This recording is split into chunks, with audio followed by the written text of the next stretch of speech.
AP Calculus BC, Unit 7, Review, Exam, Corrective. These are the answers. If you need to check them real quick, pause the video. So here are the top answers of each page. Pause the video if you need to. And then these are the bottom answers of each page. Pause it if you need to. Okay. So let's run through this. We have some approximations of definite integrals. So let's see. The first one, I draw a little picture. We have two subdivisions, equal width, midpoint. So let's say, okay, we're going to go from 3 to 19.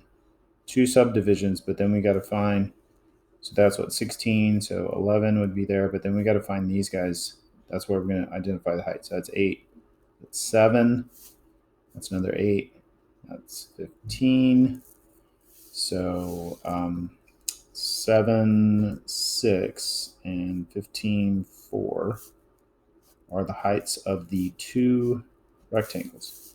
So our work is 3 to 19, f of x dx is approximately, the bases are 8 times the height is 6.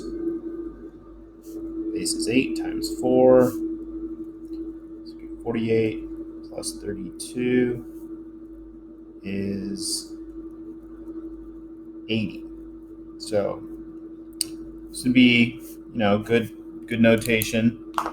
Okay, next one, two subdivisions. So we could start it off the same. This time we're not going to split them in half because we're doing left end. So 8 and then left end of 11 is 5, and those are going to be your heights. So 3 to 19, f of x dx is approximately 8 times 8 plus 8 times 5, which is going to be 64 plus 40. So 3 to 19 of f of x dx is approximately 104. Trapezoids, and we're doing 4 of them. So 3, 19, 11, 7, and 15. The heights are horizontal. They're all 4. The vertical sides are going to be the bases. So we have 8, 6, 5, 4, and 2, and we connect them. And so 3 to 19, f of x dx is approximately, average of the bases 8 plus 6 over 2 times the height is 4. Average of the base is 6 plus 5 over 2 times the base is 4, plus average of the base is 5 plus 4 over 2 times the height, plus average of the base is 4 plus 2 over 2 times 4. Now the nice thing is these 4s all reduce nicely too, so that's going to be 2 times 14 is 28, 2 times 11 is 22, 2 times 9 is 18, 2 times 6 is 12, and so then we get 3 to 19 f of x dx is approximately 50, 80. Coincidentally, the same answer we got when we did the midpoint with 2 slices.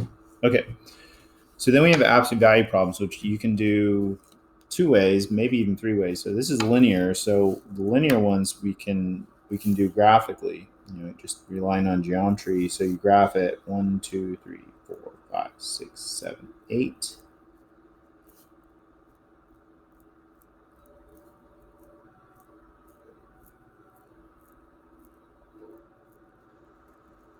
Okay, so starting at -8, up 2 over 1, up 2 over 1, up 2 over 1, up 2 over 1. So the x-intercepts at 4, up 2 over 1. So that's that graph, but then we flip the negative part up to get the absolute value graph. So this is the absolute value graph. And so we're going from 0 to 5. So we have this triangle and then this little tiny one. So we could say, okay, well, it's going to be 1/2 base. The first base is 4 times the height is 8 plus 1/2. The next one, the base is 1 and the height is 2. I know the height's 2 just because of the slope. So I would rely on the slope to, instead of just trying to count it. Okay, so that's going to be 16 plus 1 is 17. So the answer is 17 that way. Otherwise, we could do a line check, and you could possibly get away without a line check, but you want to find the zeros first. So the 0 is at x equals 4, which is the same place that we broke it up in our graph, and then you could test a point. X equals 5, positive, negative. So this tells you that you're going to integrate it. You can do 0 to 4, and you drop the absolute value. And then you do 4 to 5, and you drop the absolute value. The part that's negative, we have to fix. That one's positive. This one's negative, so we've got to fix it. So the antiderivative is going to be x squared minus 8x, 0 to 4, x squared minus 8x, 4 to 5. So we're going to plug 4 in. We're going to get 16 minus 32 minus 0 minus 0. Be careful you don't just assume that 0 is always going to be 0, because on the test it didn't. It's 25 minus 40 minus 16 minus 32. Okay, so this is going to be negative 16. The extra negative makes it positive, that's why it's there. This is going to be negative 15. This is going to be negative 16. Negative 15, that's going to be 1. And we get 17, same answer. The other technique is to use a table and plug the endpoints and zeros in, and then we integrate 2x minus 8 dx one time, x squared minus 8x plus c. You're going to ignore the c, so that's going to be 0. That's going to be 16 minus 32 is negative 16, and that's going to be 25 minus 40 is negative 15. We're getting the same values. We're doing the same calculations, but less repetitive. And then we just find the distance. And this is where you probably could get away with not doing the line check if you're doing it with the table, unless they're ugly irrational numbers, which they are sometimes. But you would add these together and you get 17 that way. So I just did that problem 3 different ways. You only need to do it one way. All these others you can't do with the graph approach because they're not linear. So you got to find the 0. And there's 2 of them. We can do a line check right now. Test x. Don't ignore x equals 0. We could totally be integrating the negative area. Okay, so we plug 2 in, it's going to be positive, negative, positive. So if we're going to take the approach of splitting it up, we're going to do 0 to 1 of x squared minus x dx. And then we're going to do 1 to 6 x squared minus x dx. This is the negative part, so that's the part you got to fix. Antiderivative is going to be x cubed over 3 minus x squared over 2. And same thing, x cubed over 3 minus x squared over 2. So this is part of the repetitive part, even though it's not hard. It's the same. You're getting the same answers, just more stuff to write down. So we plug 1 in and get 1/3 minus 1/2 minus 0 minus 0 plus here 6 times 6 is 36 times 2 is 72. It's 36 over 2 is 18 minus 1/3 minus 1/2. So least common denominator would be 6. So that's going to be negative 1/6. So it's going to end up being positive 1/6 for that. That goes away. And then this is going to be 54 minus another negative 1/6. So it's going to end up being 54 and 2/6, or 54 and 1/3, or 163 over 3. I wouldn't write it as a decimal because you don't have a calculator on this part. The other approach is to use the table. So you still find the zeros, but then you just integrate one time. So you get x cubed over 3 minus x squared over 2 plus c. We can ignore the c. You plug 0 in, you get 0. You plug 1 in, you get 1/3 minus 1/2. And least common denominator.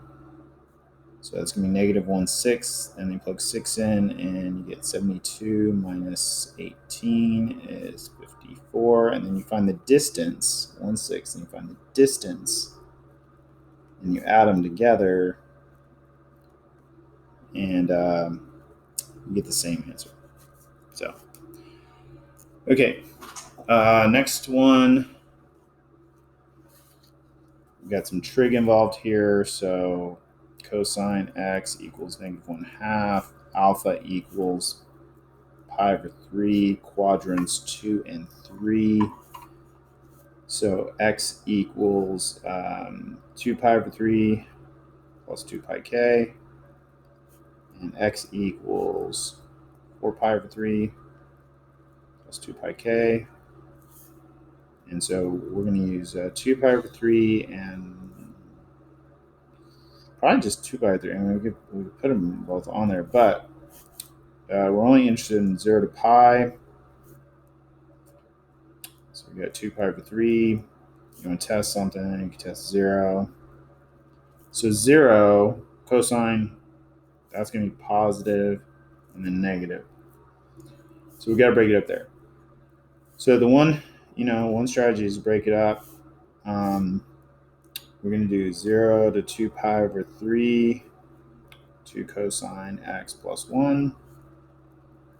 And then we're going to do 2 pi over 3 to pi to cosine x plus 1.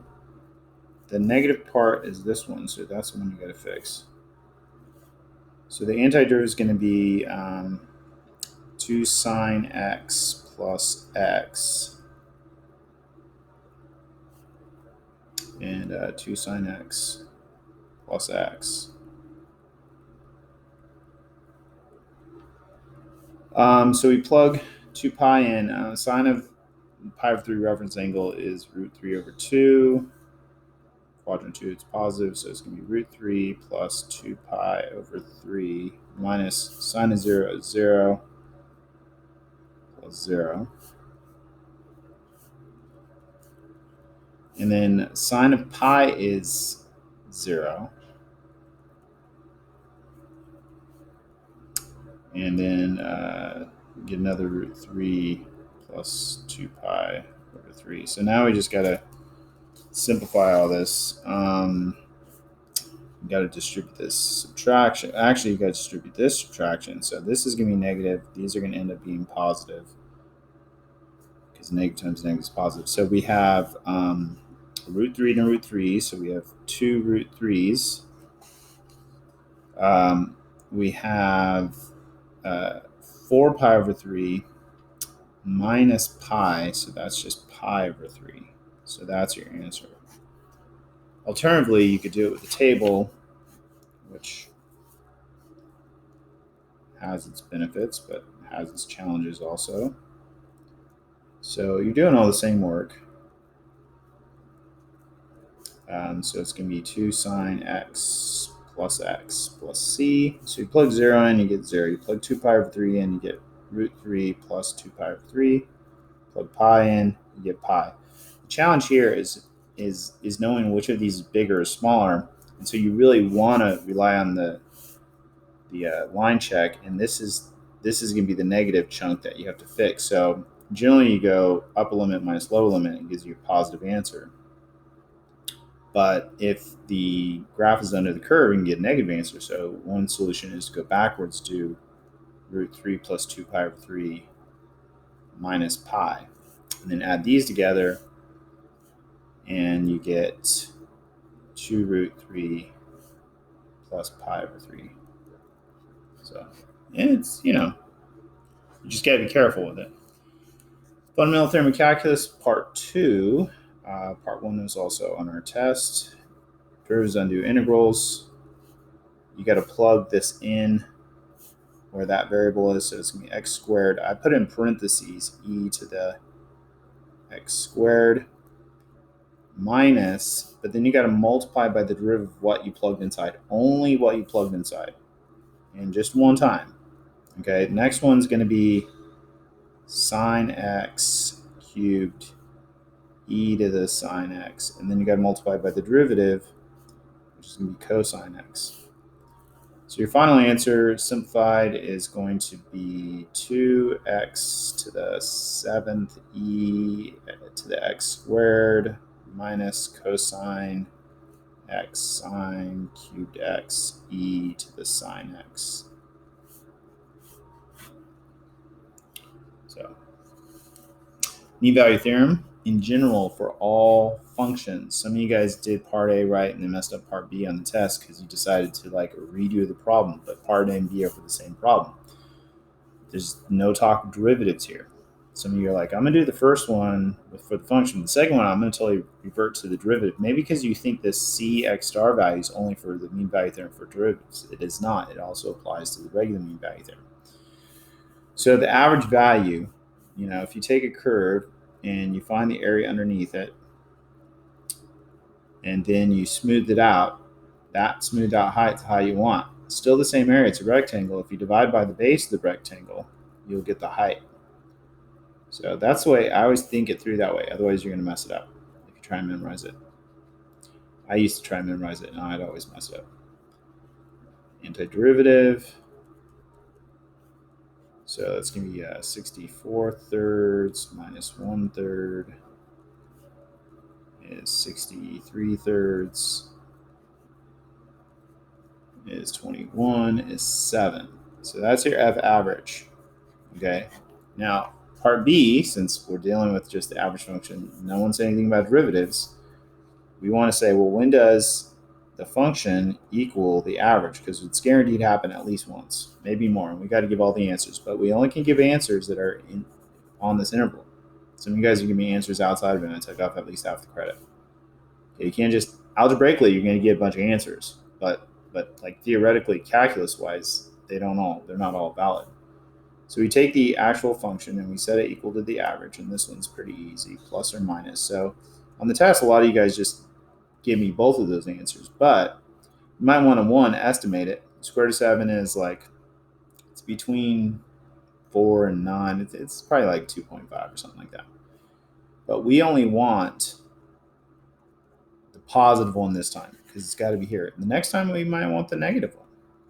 Okay, now I want to see in your work the plus or minus, but it should only be that one answer.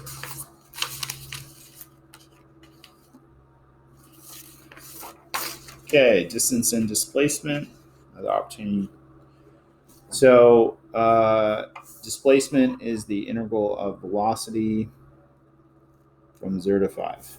And distance is the integral of speed, the absolute value of velocity from 0 to 5. I really, you could just go ahead and now we got to find the velocity equation, I guess, first. We have initial condition. Another thing for displacement is it's the final position minus the initial position. But we don't need to go that far. We have the information to get that if we want to. But the velocity is going to be the integral of acceleration, which is going to be the integral of 2t minus 5, which is going to be the integral, it's just going to be t squared minus 5t plus c. But then we got to use the initial condition to find the c value. So c equals 4. So the velocity equation is t squared minus 5t plus 4. Now, we don't really need to find the position function. We're going to kind of get close to it.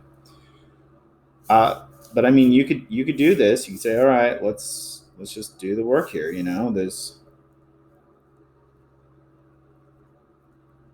right? And you could just keep going. Same thing here. You could say, okay, well, let's integrate the absolute value of velocity, which is t squared minus 5t plus 4.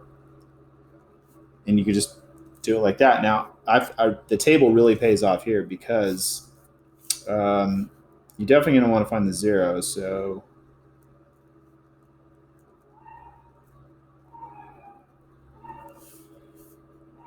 you might consider doing a line check. That's up to you, depending on the technique you try. Positive, negative, positive. Okay, so the table on these, you could use one table to answer both of these questions.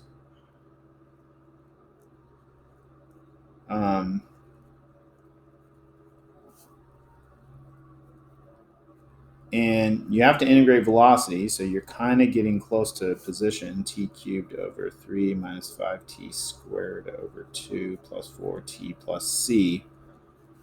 But I'm not going to, I don't need to find the c value. I'm going to do 0, 1, 4, 5. And so if I plug 0 in, I get 0. If I plug in 1, I get 1/3 minus 5 halves plus 4, which least common denominator be 6. So I have 2 plus 24 is 26. Minus 15 is 11 over 6. If I plug 4 in, it's 64/3 minus 16 over 2 is 8 times 5 is 40 plus 16. So this is going to be what, 21, and I mean we could change the, I don't know. Yeah, this is going to be 21 and 1/3 minus all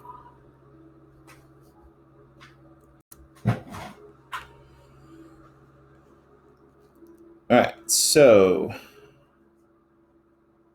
okay, so that's 21 and 1/3 minus 24, so that's going to be negative 2 and 1. No, did I do that right? 21 and 1/3. Okay, yeah.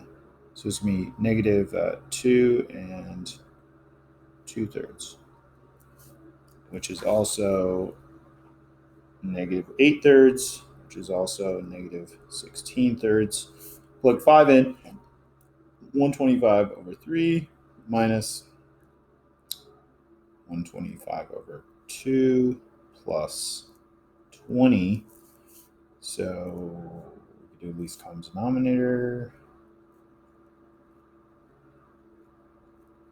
So that's going to be 250 minus 375 plus 120.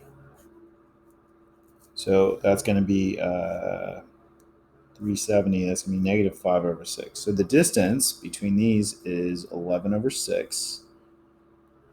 And the distance between these is 27 over 6.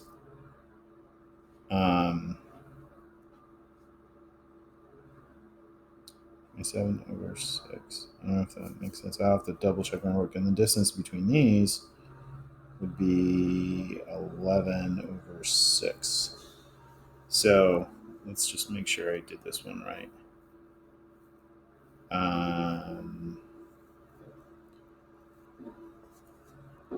Maybe 24. 3 times 21 be 63. Yeah. So negative 2 and 2/3, negative 8/3, negative 16, 6. Okay. So I don't know. I don't know. Well, I might have made a little mistake in here. I took this. I actually found the c value when I did it the other way, which is added 1 to everything.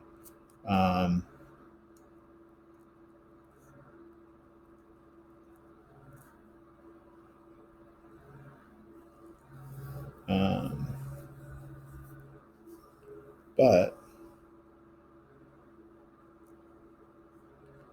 12, 1, 5, 6. Okay.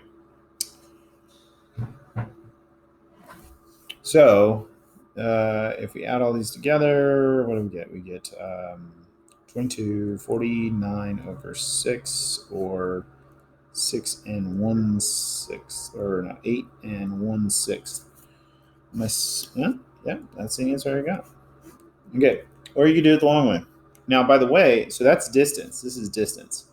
But you could use this for displacement. Displacement is just going to be the last one, negative 5/6, minus the first one, and it comes out to negative 5/6. It can be negative, so you always want to do the last one minus the first one.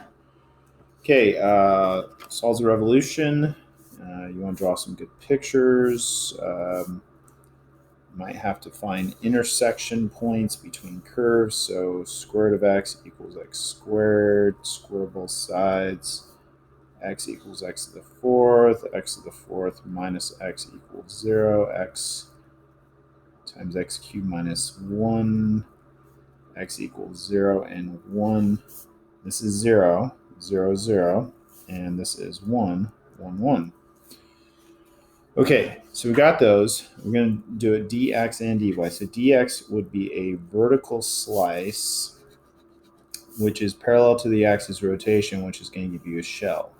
Okay, you should know that it's going to be shells. Otherwise, if you don't, you're probably going to make weird mistakes.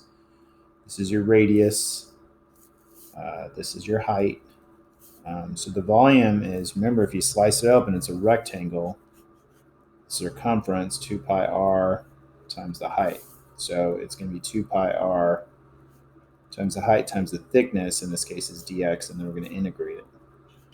So the limits are in the x direction, 0 to 1, left to right. The radius is x right minus x left. X right minus x left. It's going to be whatever x value we're at, minus, or it's going to be 2 minus whatever x value we're at. The direction matters. If you say x minus 2, you're going to get negative radii, and that's negative area, and that doesn't make sense. None of your dimensions should be negative, even if you end up squaring them and it fixes it. I don't care. The height is going to be, that's the thing that is affected by the two curves, y top minus y bottom. So y top in terms of x is the square root of x, y bottom is x squared. And so there you go. That's your volume for dx. Now, dy is going to be a horizontal slice perpendicular to the axis rotation. So you know you're going to get disk washers. And they're just a circle, pi r squared times the thickness, dy. And then there's a hole, so we got to subtract that one, pi r squared dy. I call it big R for the big one, little r for the little one. The limits are going to be in the y direction, 0 to 1, coincidentally the same. The big radius is x right minus x left, and the little radius is x right minus x left. The big radius, xr, is just constantly 2. X left is over here in terms of y is y squared. And then it's got to be squared. Don't forget the squared. And then 0 to 1. Now, this one, the right side is x right's always 2. X left is this x value in terms of y. X equals plus or minus the square root of y. It's the positive of this sign because it's the right half of parabola. And that's your setup. Okay. This one right here, make sure you rotate around the correct axis. So we got to find this intersection. So we solve the radical equation using our algebra 1 skills. I'd multiply everything through by a 4 to get rid of the fractions, unless you really like fractions. Move everything to one side, equals 0. Generally same form, positive coefficient first is easier in my opinion. Factor it. So 0, 0 is right here. If you plug in 0, you get 0 for both of them. That's the way of checking it. If you plug in 4, you get 2 for both of them. So that confirms that. Okay, so if we do dx, it's going to be perpendicular to the axis rotation. So we're going to get washers. So it's going to be pi r squared dx minus pi little r squared dx. And then we're going to integrate them. And the limits are in the x direction, 0 to 4. And this is a mistake some people are making, is they're using the wrong limits. They're using the y values instead of the x's or whatever. The other thing is you better not have any. It should be purely x when you're done, purely y when you're done. So the big radius is y top, which is which is up here. You want to write it up here. Don't look up here. You want to always work off the original region. Otherwise, it's going to mess you up. Y top in terms of x is the square root of x. Y bottom is 0. Little r, y top is 1/2 x in terms of x minus the bottom is 0. So you can just not write it, or you can write minus 0 if you want. That's good enough. You don't have to simplify it. If I was to enter in my calculator, I would probably simplify it before I enter my calculator because I think it would actually be worthwhile. Now, horizontal slices are going to be parallel to the axis of rotation this time. And we're going to get shells. And so we're going to have a radius, and then the height is sideways right here. The radius is y top minus y bottom. It's a vertical measurement. The height is x right minus x left. It's a horizontal measurement. So it's going to be 2 pi r h dy. And we're going to integrate. The limit is going to be in the y direction, 0 to 2. The radius is going to be whatever y value we're at minus 0, so it's going to be y. The height is going to be x right. In terms of y is going to be 2y minus x left. In terms of y is going to be y squared. And that's it for that one.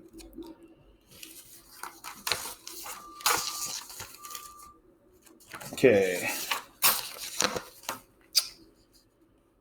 Okay, here's find the area of region R. So we could do it with vertical slices, y top minus y bottom, or you could do it with horizontal slices, x right minus x left. And I'm allowing you to use a graphing calculator, so you got to show the setup. So if you're going to do the area with vertical slices, y top minus y bottom dx, and the extra 0 to 2. So it's going to be 0 to 2. Y top is square root of 8x. Y bottom is x squared dx. And then we can enter that in our calculator, which I'll do in a second. If you want to do it in the y direction, it'd be 0 to 4 and x right minus x left dy. So x right in terms of y plus or minus the square root of y, it's positive because it's the right half of the problem. If we were over here in the left half, we'd use the negative. So square root of y, this one is going to be 8x equals y squared. So x equals y squared over 8 dy. And then we can use our calculator. Now, both of these should give the same answers. If they do, that's probably a good sign that they're correct. So we can do math 9 square root of 8x minus x squared, comma x, comma 0, comma 2. Okay, so I got 2.666, 3 decimal, actually rounded, truncated. I mean, it looks like the exact answer is 2 2/3, but that's not what your calculator says. So you should rely on, if you used your calculator, your answer should match what your calculator gives you. And this is not 2 2/3. This is 2.66. And if you use this for another question, you need to use these extra decimals. And if you got 2 2/3, that means you did it by hand, which I'll see the work for. Math 9, square root of y, just put x's in, minus x squared divided by 8, comma x, comma 0, comma 2, no, 4. And we should hopefully get the same answer.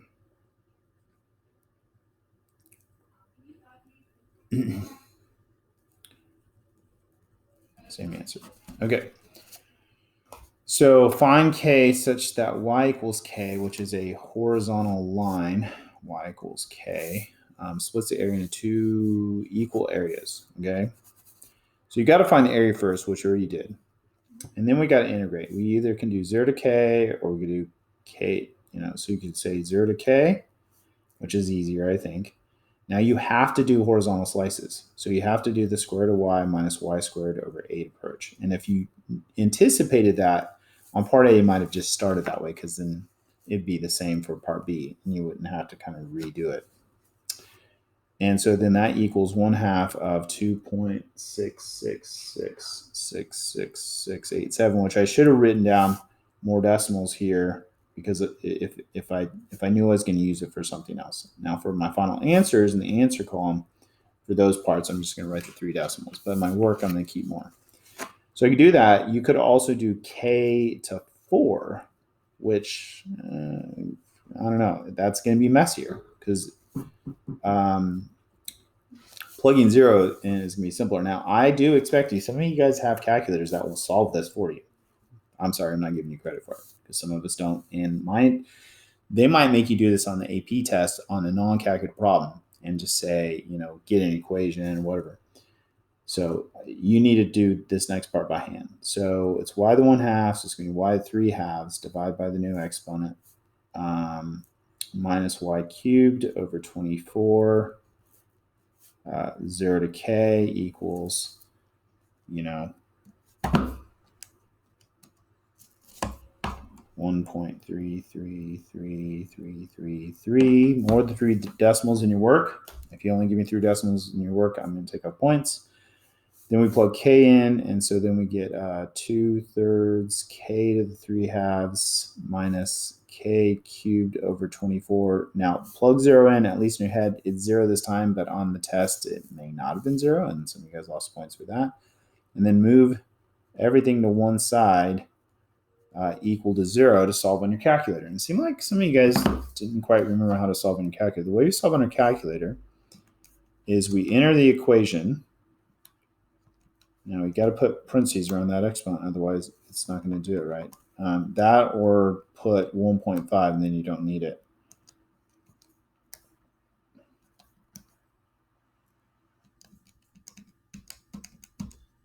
Okay, so then we go to the window, and where do we expect the answer to be? It's got to be a y value between 0 and 4. So I'm going to say 0 to 4 for the x's. For the y's, I say -1 to 1 because that output is what I'm expecting to be 0. I'm just looking for the x-intercept. So I graph it.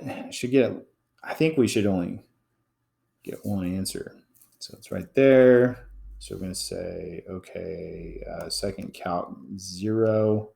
It's between 1 and 2. It's closer to, it's about 1.7.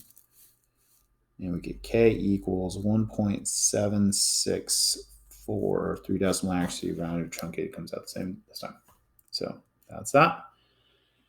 If R is the base of the solid whose cross sections are perpendicular to the x-axis, assuming circles, so perpendicular cross sections is volume by cross section, right? So it's going to be some area in terms of x because it's vertical slices. It's half of a circle. So it's going to be 1/2 pi r squared dx. We need to get it in terms of x. I'm going to move the pi out front. The limits are 0 to 2. The radius is half of this distance. So it's going to be y top minus y bottom is the diameter divided by 2. So it's going to end up being pi over 8 if you want to move more stuff out front. And then y top is the square root of 8x. Y bottom is x squared. Squared, don't forget the squared. That's your setup. So we could do pi over 8, math 9, parentheses, square root of 8x minus x squared, close square, squared, comma x, comma 0, comma 2. And I get 1.615, truncated 1.616 if you wanted to round.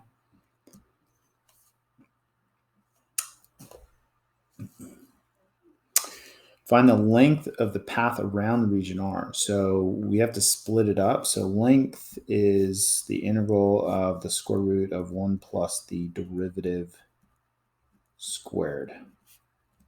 Okay, very similar to our other length formulas for polar curves and parametric curves, but a little different. So what we need to do is we need to break it up. We need to do 0 to 2 of the square root of 1 plus. So the derivative of this one, got to be careful here. There's a little chain rule in here. So it's going to be 1/2 8x to the negative 1/2, but then you get another 8. So it's going to be 4 over the square root of 8x. So 4 over the square root of 8x squared dx. And then you got to do the other one, 0 to 2 also. In the x direction, 1 plus. So that one is y equals x squared. That derivative is a little nicer. It's just 2x. So it's going to be 2x squared dx. So that's your setup. And then we can use our calculator to do the work for us. So it's going to be math 9 square root 1 plus. We could simplify this 16 over 8x. So 2 over x. 2 divided by x. Okay, close. Comma x, comma 0, comma 2 plus math 9 square root 1 plus. That's going to be 4x squared. 4x squared, close comma, x comma 0 comma 2. Let's see if this works.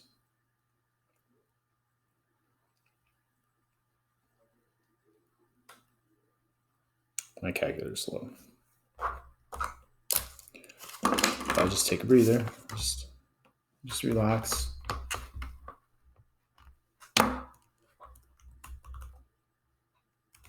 It's ridiculously slow.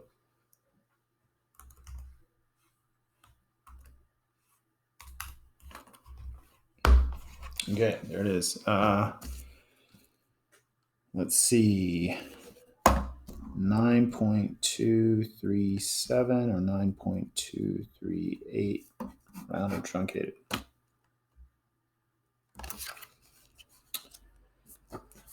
Okay, now we have a rate model problem. So let's see, in 2000, AGHS had 2,200 new students entered at rate. So this is the entering rate. And they exited at this rate. This is the leaving rate. Students per year, probably need to have units. This is your initial condition.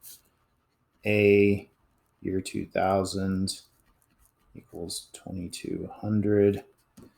We could, I guess, treat it like year 0 if you want. And then that would just make the numbers a little smaller throughout our problem. You could just count 2000 as time equals 0. You don't have to. You can count as time 2000. How many students entered? So just how many students entered. So I kind of like to write the whole rate model. So the whole rate model is going to be AT equals A0 plus the integral of the entering rate from 0 to t minus the integral of the leaving rate. So it's fundamental theorem of calculus with 2 rates. So for us, that's going to be 2,200. And I'm going to count year 0, 2000 as year 0. And the entering rate is the square root of t plus 900. And the leaving rate is t plus t squared dt. So this is my rate model, which we're probably going to have to use at some point. Now, part A is just the entering rate. It's just that. So it's going to be 0. It's going to be 2 to 6 the square root of t plus 900 dt. So I want to see the setup. That's your setup. And then we can use our calculator. So we can do math 9 square root x plus 900, close the square root, comma x, comma 2, comma 6. And we get 120.266 students. Well, you can have 0.266 students. I don't care. Unless they tell you to round to the nearest whole student, don't.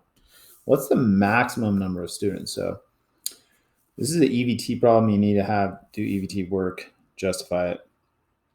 Other than the fact that we don't technically have endpoints. So I guess the EVT doesn't, usually you'd be told probably endpoints.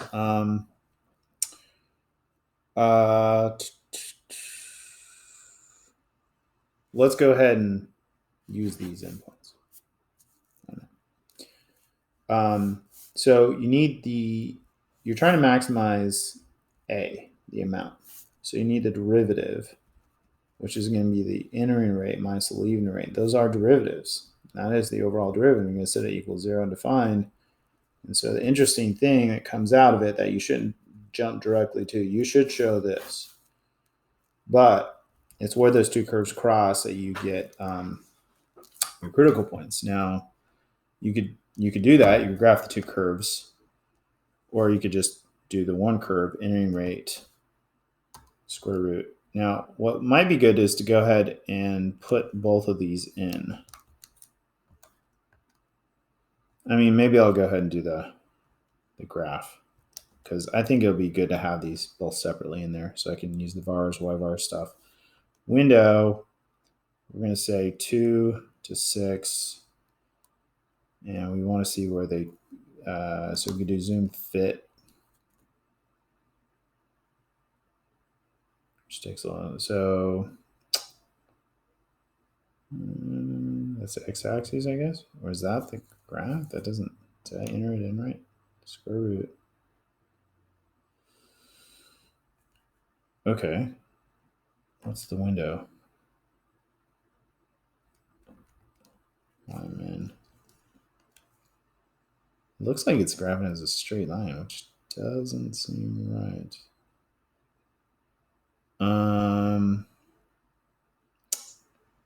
Weird. 2, 3, 4, 5.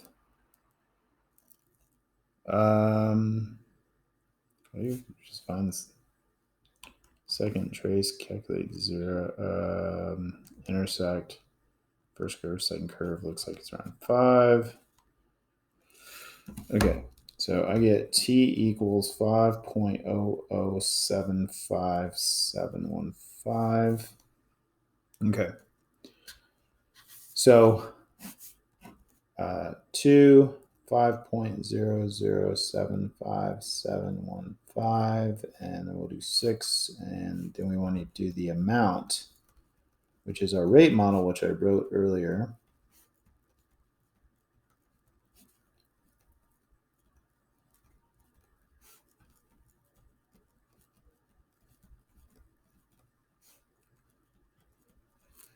So on the home screen, I'm going to do 2200 plus math 9 vars y-vars function y1 comma x comma 0 comma 2 minus math 9 vars y-vars function y2 comma x comma 0 comma 2, and this should do it. So this gives me 2255.366654. I'm going to do the 6th one, second enter, and replace the 2's with 6's, just because I'm going to do it the same with this one, but I have to add a bunch of decimals and stuff. So that one is 2290.299667, and then I'm going to do it again and replace the 6 with 5 second insert 0.007575 5.00757.5 and that one I get 2296.041789. Now we're looking for the max. That's the max. So we're going to say The maximum number of students is 2296.041 students at time t equals 5.007, which we should probably really say is year 2005.007 by extreme value theorem. Spell it out. Justified. Okay, the name's not enough. Checking endpoints and critical points.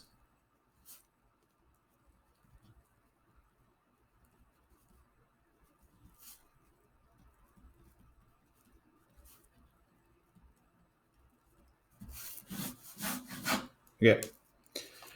All right.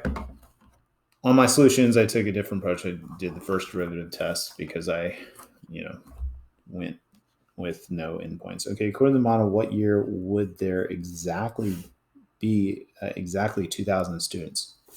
Okay, well, we take our model, right?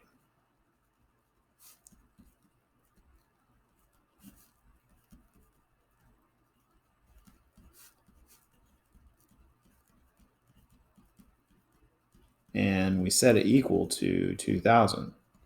So, but we got to solve this by hand. So we could, we can move the 2,000 over here, and it's going to be 200 plus the antiderivative here is going to be t plus 900 to the 3 halves divided by the new exponent. And this is going to be t squared over 2 plus t cubed over 3.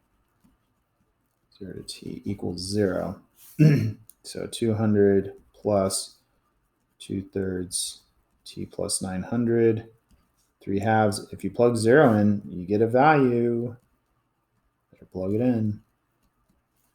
Plug t in here, you get t squared over 2. Make sure you distribute the subtraction. Plug 0 in, you get 0.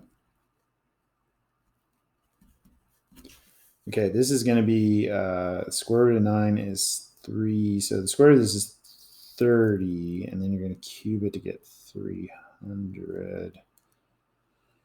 So I think that's what I get. Or 30 times 30 times 30. So 900, 9,000, 18,000. Is that what that is? Yeah, okay. So then I'd use my calculator to solve this equation. So I'd go in here and I would say, all right, 200 plus parentheses 2/3 parentheses x plus 900 to the 1.5 minus 18,000, or you could type all that stuff in, minus x squared over 2 minus x to the 3rd over 3. I'm going to go to window. I don't know when to expect. I'm assuming, I don't know, we could say year 1,000 to year 3,000. I only want to see the x-intercept, so -1 to 1. I don't know if we're assuming this could happen in the past.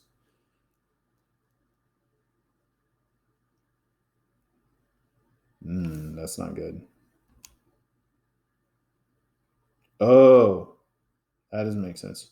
So it'd be -1,000 to +1,000 because my year 0 is year 2,000. So maybe I missed it.